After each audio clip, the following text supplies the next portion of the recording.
हाँ नमस्कार बच्चों।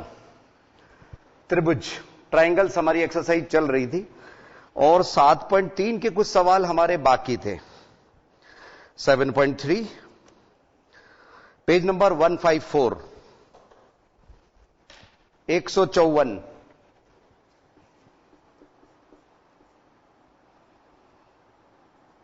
7.3 154। इसमें बच्चों देखो भाग किस किस का जा रहा है, 2 वगैरह का जा रहा है, एक 11 का जा रहा है, एक 7 का जा रहा है। क्योंकि जब पाई आर स्क्वायर का मान निकालते हैं आर बराबर 7 तो ये फिगर आता है, आपको याद होना चाहिए। तो 22 गुणा 7 और 22 के गुणनखंड 2 गुणा 11 गुणा 7। तो जब कभी भी कोई नया नंबर आए थोड़े गुणनखंड के बारे में सोच लिया करो आप लोग। 11 का डिविजिबिलिटी रूल, इन ऑल्टरनेट नंबर्स को ऐड कीजिए, 1 और 4 5 इसके बराबर है। यस, आइए त्रिभुज की एक्सरसाइज में सवाल नंबर 3। इसके बारे में रफली आइडिया हमने पिछली क्लास में लिया था, लेकिन एक बार समझ लीजिए अच्छी तरह से। सवाल है, एक त्रिभुज एबीसी की 2 भुजाएं AB और BC तथा माध्यिका AM क्रमशः एक दूसरे त्रिभुज की भुजाओं PQ, QR तथा माध्यिका PN के बराबर है। आपको सिद्ध करना है, 2 अलग अलग पार्ट में 2 त्रिभुज सर्वांग सम सिद्ध करने हैं। कैसे, समझिए जरा। क्योंकि 2 त्रिभुज यहां सर्वांग सम ही लेने हैं हमारे को सिद्ध करने के लिए, इसी से बना लेते हैं।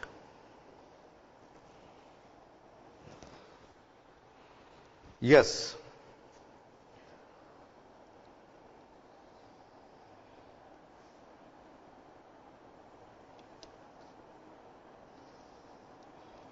ये एक त्रिभुज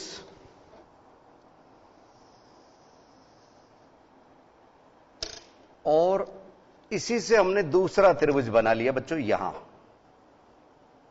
ठीक है, अब इन दोनों त्रिभुजों में माध्यिका बनानी है हमारे को। माध्यिका आप लोग सभी जानते होंगे, किसी शीर्ष को सामने की भुजा के मध्य बिंदु से मिलाने वाला जो रेखाखंड होता है वो उसकी माध्यिका कहलाता है। तो यहां पे हमारे पास, यस, आप देखिए जरा, 2 त्रिभुज आप लोगों को दिए गए हैं। इनमें इनके जो नाम दिए हैं, पहले का ABC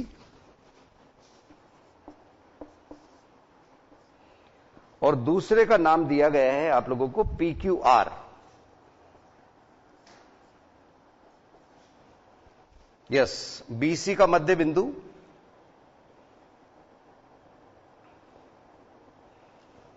और इधर QR का मध्य बिंदु। M और N दिए हैं आपको, इसका M और इसका N। इन्हीं को जो मिलाया जाता है ना बच्चों, वो माध्यिका कहलाती है। ठीक है, यहां AM माध्यिका और यहां PN माध्यिका। यस, AB PQ के बराबर दिया है, BC किसके बराबर है, QR के। ये पूरा BC है, ध्यान रखना, पूरा BC QR के, केवल इधर का पार्ट ही नहीं मानना है आपको। और तीसरी भुजा हमारे को दी है माध्यिका माध्यिका के बराबर, AM PN के बराबर। ये सभी दिया है में आ जाएगा। दिया है AB बराबर PQ, BC बराबर QR और माध्यिका AM बराबर माध्यिका PN। माध्यिका बोलते ही पता चल रहा है कि M BC का मध्य बिंदु है, N QR का मध्य बिंदु है। यहां पे आप माध्य का शब्द भी लिख सकते हैं, ज्यादा बेहतर रहेगा।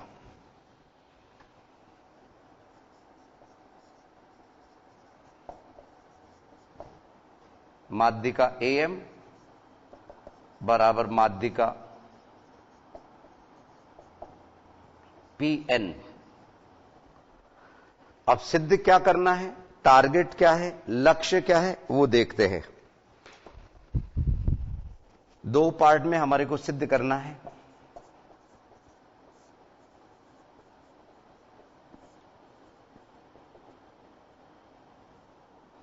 फर्स्ट पार्ट, त्रिभुज ABM सर्वांगसम त्रिभुज PQN, और जो सेकंड पार्ट है इसमें वो है त्रिभुज ABC सर्वांगसम त्रिभुज PQR। यस बच्चों, हर सवाल में हम आपको पहले एक रफली समझाते हैं। देखिए, मेन बात क्या है बच्चों, BC QR के बराबर है, तो आधा BC का आधा QR के बराबर होगा। तो BC के आधे को हम BM कह सकते हैं और QR के आधे को हम QN कह सकते हैं। तो जब ये भुजा इसके बराबर आ जाएगी तो त्रिभुज का जो फर्स्ट पार्ट है ना हमारा ABM सर्वांगसम हो जाएगा PQN के, ट्रिपल S से, SSS।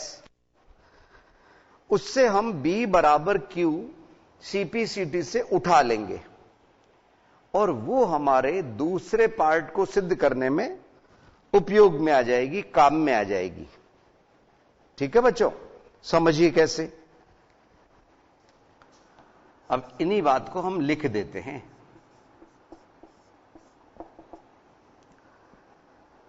पहले वो समीकरण बना लीजिए, BC बराबर QR दिया है,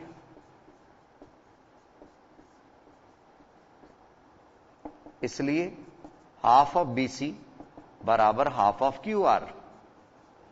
तो हाफ ऑफ BC की जगह हम BM लिख सकते हैं और हाफ ऑफ QR की जगह QN लिख सकते हैं।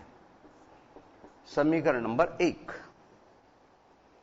अब हम जो फर्स्ट पार्ट हमें सिद्ध करना है उन दोनों त्रिभुजों को ले रहे हैं। त्रिभुज ABM तथा PQN में कौन कौन सी तीन बातें बराबर है। एक तो AB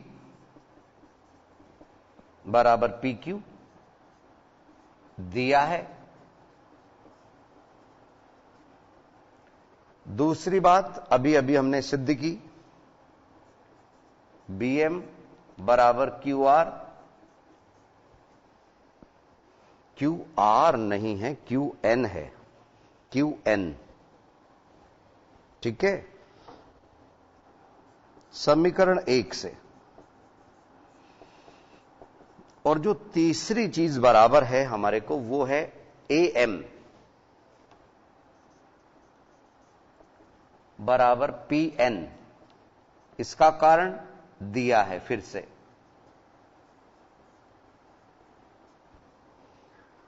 अब इस आधार पे हम कह सकते हैं कि ये दोनों त्रिभुज सर्वांगसम है।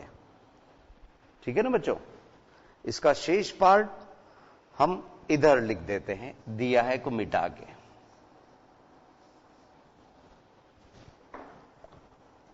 इसलिए त्रिभुज ABM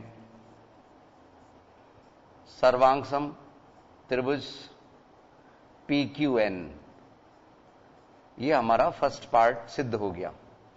और इससे हमने B बराबर Q उठा लिया, B बराबर Q।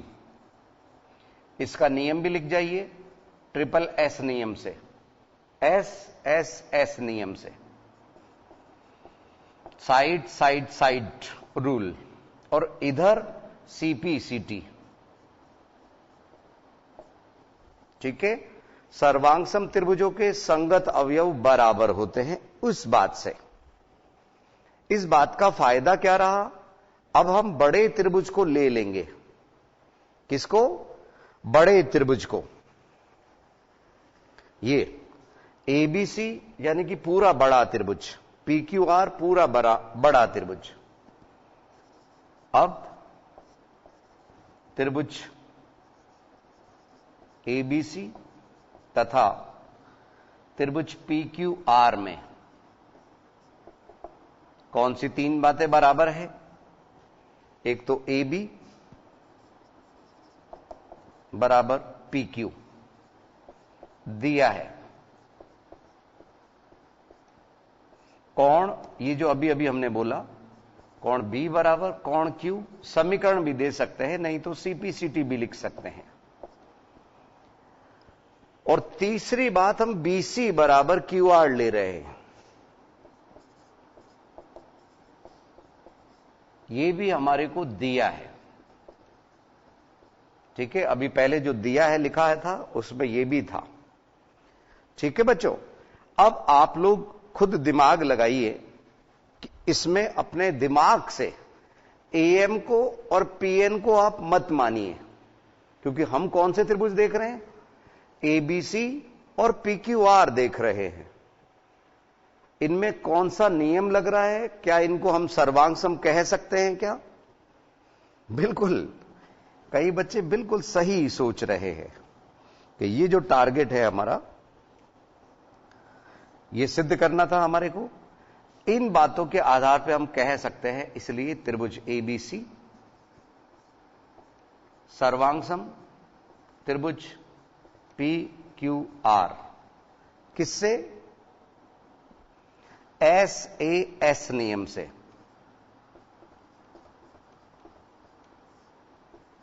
यस, ये सर्वांग हो गए। ये सेकंड पार्ट सिद्ध हो गया। ये हमारा फर्स्ट पार्ट था जो हमने यहां सिद्ध किया, ये सेकंड पार्ट जो हमने अभी अभी सिद्ध किया। यस, ये टारगेट था हमारा, सिद्ध करना था, टू प्रूव। एक बार देख लीजिए सवाल नंबर 3, एक कीमती सवाल है। यस, सवाल नंबर 4 में क्या कह रहा है, देखिए जरा, कि बीई और सीएफ एक त्रिभुज एबीसी की दो बराबर शीर्ष लंब है। अब की बार इन्होंने बोला है कि आरएचएस सर्वांग समता नियम का प्रयोग करके सिद्ध कीजिए कि त्रिभुज एबीसी एक समद्विबाहु त्रिभुज है। तो बच्चों ध्यान रखिए, जब हमारे को त्रिभुज समद्विबाहु त्रिभुज सिद्ध करना है तो हम ऐसे में त्रिभुज भी समद्विबाहु ही बनाते हैं। ठीक है ना बच्चों, ध्यान रखिए। और आप लोगों को सुझाव दिया जाता है कि इनसे पहले जो उदाहरण है, उदाहरण नंबर 7, उदाहरण नंबर 8, उनको भी भली प्रकार समझ लिया करो, और आपको इसमें कैसे सवाल करने हैं वो भी पता चल जाएगा उदाहरणों के माध्यम से। आइए, सवाल नंबर 4 में आपको चित्र नहीं दिया गया, तो पहले हम इसका डायग्राम बनाएंगे। देखिए,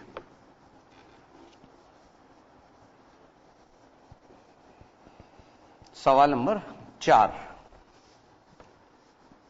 अच्छा, अगली एक्सरसाइज जो हमारी 7.4 है ना बच्चों, वो सीबीएसई ने तो फिलहाल हटा दी है 7.4, वहां जो 9th के बच्चे पढ़ रहे हैं सीबीएसई में, लेकिन यहां हमारे बोर्ड ने अभी इसके बारे में कुछ रिलीज किया नहीं है कि क्या हटाया गया, क्या रह गया।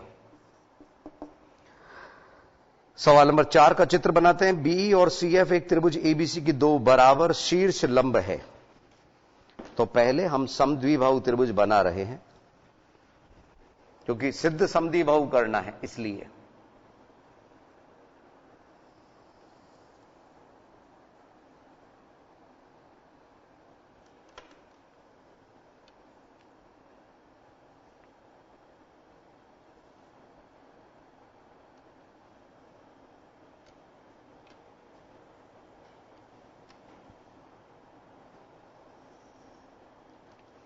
यस, ये तो रहा एबीसी त्रिभुज। कोशिश कीजिए वो समद्विबाहु ही बने तो सिद्ध होने में आसानी रहेगी। अब बी से शीर्ष लंब जो डल रहा है बिंदु बी से, वो ये डल रहा है जिसका नाम आपको इस सवाल में बी ई दिया है। ई ये 90 डिग्री है। और दूसरा सी एफ, क्या बोला मैंने? सी एफ, ये 90 डिग्री यहां बन रहा है इस जगह पे। ठीक है, अब पहले रफली समझ लीजिए क्या दिया है, क्या सिद्ध करना है। ये दोनों शीर्ष लंब बराबर दिए गए हैं और सवाल में ही कह दिया है कि RHS नियम का प्रयोग करना। कौन सा नियम? RHS नियम। तो दिया है हमें यहां पे। इस बार बच्चों एक काम कीजिए ना, अभी जब हम अंतराल का वक्त देंगे आपको, उस समय इसकी उपपत्ति लिखने की आप खुद कोशिश कीजिएगा। देखिए कितने सफल होते हैं। त्रिभुज ABC में BE लंब है AC पे तथा CF लंब है AB पे एवं BE बराबर CF। ये सब कुछ दिया है, आपको सिद्ध करना है। क्या बोला मैंने? सिद्ध करना है।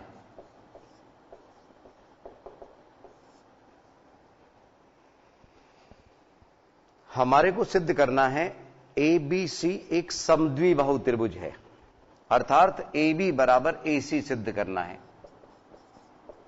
शॉर्ट में लिख देते हैं हम, ऐसा भी लिख सकते हैं ABC एक समद्विबाहु त्रिभुज है, त्रिभुज ABC एक समद्विबाहु त्रिभुज है, ये भी लिख सकते हैं।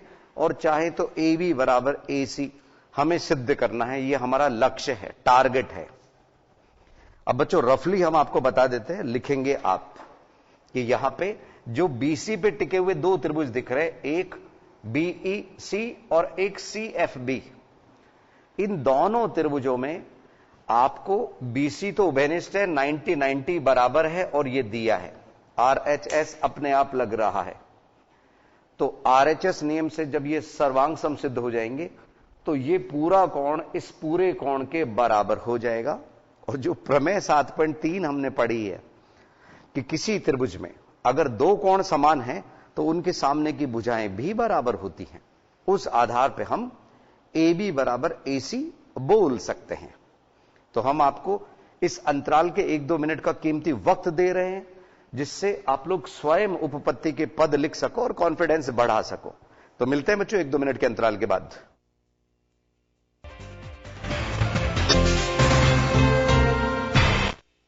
एक बार पुनः स्वागत है आईसीटी की लाइव क्लासेस में। बच्चों ध्यान रखना 7.4 में कुछ नई नई प्रमेय है कि किसी त्रिभुज में अगर दो समान भुजाएं नहीं हो, छोटी बड़ी हो, तो उसमें बड़ी भुजा के सामने का कोण बड़ा होता है, छोटी भुजा के सामने का कोण छोटा होता है। किसी त्रिभुज में दो भुजाओं का योग तीसरी भुजा से बड़ा होता है। ऐसी कुछ मोटी मोटी प्रमेय आने वाली है उसमें। मोटी बोले तो भारी, भारी बोले तो महत्वपूर्ण प्रमेय, जो हमारे अक्सर उपयोग में अभी तक कम आई है। देखिए बच्चों, हम दो त्रिभुज ले रहे हैं। त्रिभुज कौन कौन से? BEC तथा त्रिभुज B की जगह इधर C से बोलना चालू करेंगे बच्चों हम, CFB में, क्योंकि BE के बराबर CF है, ध्यान रखना। तो कौन कौन सी तीन बातें बराबर है? यस, RHS नियम। पहले तो हम राइट एंगल ट्राइंगल की ही बात कर लेते हैं इस बार। कोण BEC बराबर कोण CFB, प्रत्येक समकोण, प्रत्येक 90 डिग्री। पहली बात। RH, H बोले तो BC, BC कॉमन है, तो BC बराबर CB लिख दीजिए, first and last, first and last, उभयनिष्ठ। भुजा भी लिख सकते हैं, कॉमन साइड। और तीसरी जो चीज बराबर है वो इन्होंने दे रखी है, बीई बराबर सीएफ, कारण दिया है। बस इस आधार पे हम क्या कह सकते हैं, त्रिभुज बीईसी सर्वांगसम। कौन सा त्रिभुज? CFB। और नियम जो हमारे को सुझाव भी दिया था RHS नियम से, ठीक है, सवाल में ही था। और जब ये सर्वांगसम हो गए BEC सर्वांगसम CFB, तो हम कह सकते हैं अतः AB बराबर AC। एक मिनट जरा, यहां पे BEC, अच्छा पहले हम कोण निकालेंगे, कोण B, पहले कोण निकालिए फिर प्रमेय की बात लगेगी। पहले हम यहां पे कोण, सुविधा करने के लिए हम यहां पे कोण 1 और इधर कोण 2 लिख देते हैं, तो पूरा नाम नहीं बोलना पड़ेगा। कोण 1 बराबर कोण 2, CPCT। अब प्रमेय 7.3 का हम प्रयोग कर रहे हैं, प्रमेय 7.3 से। इसका पूरा स्टेटमेंट आपको मालूम होना चाहिए कि किसी त्रिभुज में यदि दो कोण समान है तो उनके सामने की भुजा भी बराबर होती है। तो 7.3 से हम कह सकते हैं कि 1 के सामने की AC 2 के सामने की AB बराबर होगी, AB बराबर AC। ये CPCT से निकल के आया, ये RHS नियम से आया, इस तरह से। ये था हमारा सवाल नंबर कौन सा बच्चों? चौथा। अब सवाल नंबर 5, जो इस एक्सरसाइज का अंतिम सवाल है, ठीक है, ज्यादा बड़ा सवाल नहीं है, आसान सा सवाल है। उसमें भी एक समद्विबाहु त्रिभुज दिया है और AP आपको लंब दिया है BC पे। कौन से में? 5वें सवाल में। एक बार पुनः इसको मिटाने से पहले हम समझा देते हैं कि यहां पे ABC त्रिभुज में BE लंब AC पे था और CF लंब AB पे था, शीर्ष लंब कहते हैं इन्हें। ये दोनों बराबर भी हैं, तो हमें सिद्ध करना है कि ABC समद्विबाहु त्रिभुज है। शॉर्ट में हमने उसको AB बराबर AC लिख दिया, सिद्ध करने की बात। फिर यहां पे BC पे टिके हुए जो दो त्रिभुज है, जिनमें BC दोनों में ही है, BC, उन दोनों त्रिभुजों को हमने सर्वांगसम सिद्ध किया। और सर्वांगसम सिद्ध करने से CPCT से कोण 1 बराबर कोण 2 निकल के आ गया। ठीक है ना बच्चों? कोण 1 बराबर कोण 2 निकल के आया, तो प्रमेय 7.3 से 7.3 से हम कह सकते हैं कि इसके सामने की जो भुजा है, इसके सामने की जो भुजा है वो बराबर होगी। ठीक है, ये था हमारा कौन सा सवाल? चौथा। अब सवाल नंबर 5, अंतिम सवाल देखिए 7.3, उसी के साथ हमारी कंप्लीट हो जाएगी। देखिए कैसे।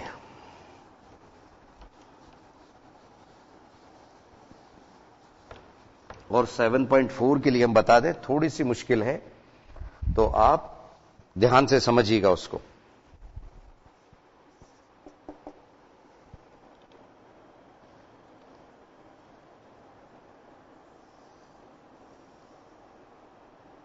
यस,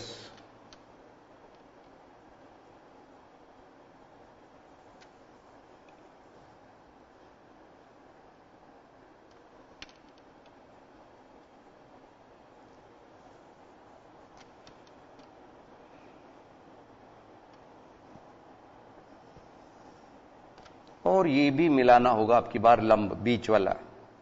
इसमें AP, ये P बिंदु है, ठीक है, ये लंब है 90 डिग्री। तो ABC सवाल में क्या क्या दिया है देखिए। समद्विबाहु त्रिभुज है, दिया है हमें त्रिभुज ए बी सी में ए बी बराबर ए सी दिया है हमारे को, और साथ ही साथ एपी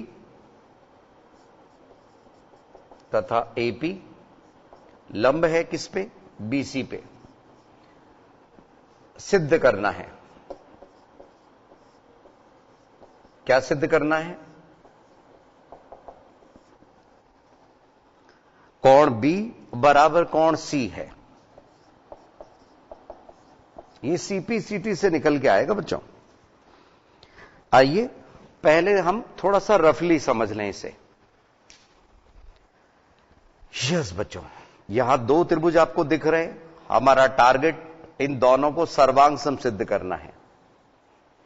ए बी बराबर ए सी आपको दिया है, अब की बार समद्विबाहु त्रिभुज सवाल में ही दिया है।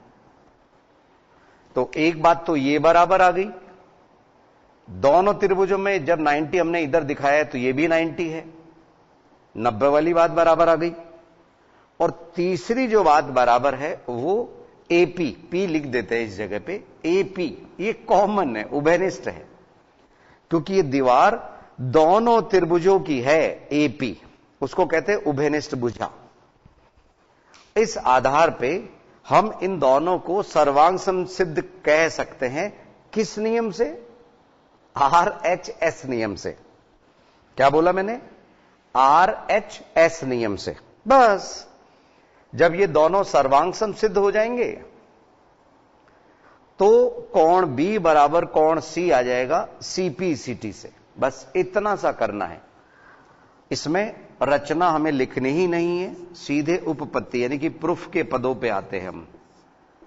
ध्यान से समझिए। त्रिभुज APB तथा त्रिभुज APC में नाम लिखते समय आपको ध्यान रखना है कि जिस सीक्वेंस में इधर लिखा उसी सीक्वेंस में उधर लिखना होगा। APB तो APC क्या क्या बराबर है? AB बराबर AC दिया है, पहली बात। ठीक है, दूसरा 90 डिग्री की बात ले लेते हैं। कोण APB बराबर कोण APC प्रत्येक समकोण, ये भी दिया है बच्चों, लेकिन ज्यादा बेहतर रहेगा आप प्रत्येक समकोण या प्रत्येक 90 डिग्री लिख लेंगे तो। अब जो तीसरी बात बराबर है क्या है? हां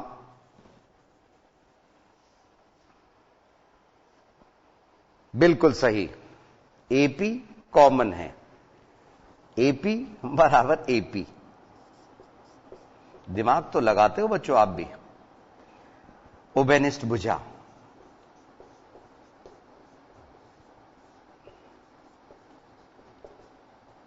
ठीक है, इन तीनों बातों के आधार पे हम लिख सकते हैं। ये त्रिभुज यहां लिख देते नीचे इस बार, इसलिए त्रिभुज APB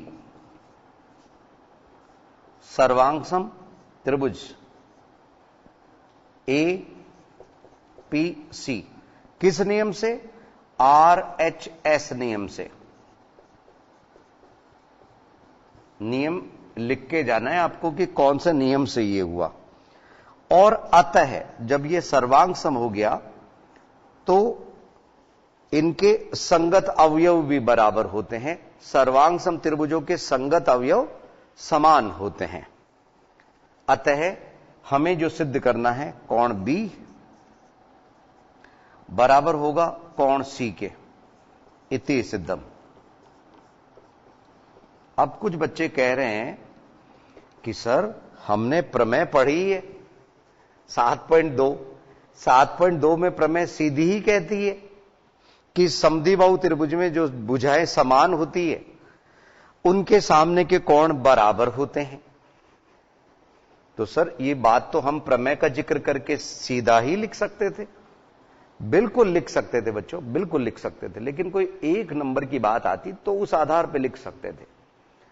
नहीं तो हमारे को जिस तरह से सवाल में पूछा गया था, एक तरह से वो प्रमेय ही पूछ ली थी आपसे।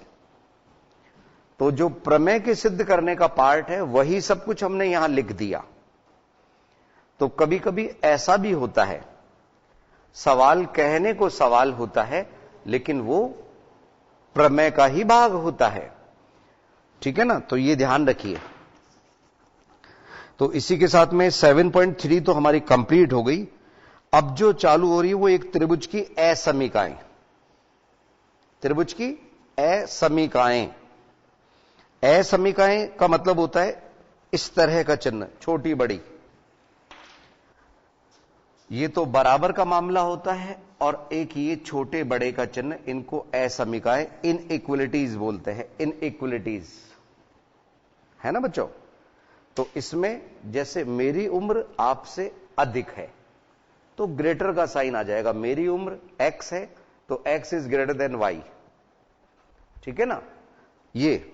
और अगर आपकी उम्र से पहले मैं लिखूं तो आप लोगों की उम्र मेरी उम्र से छोटी है, कम है।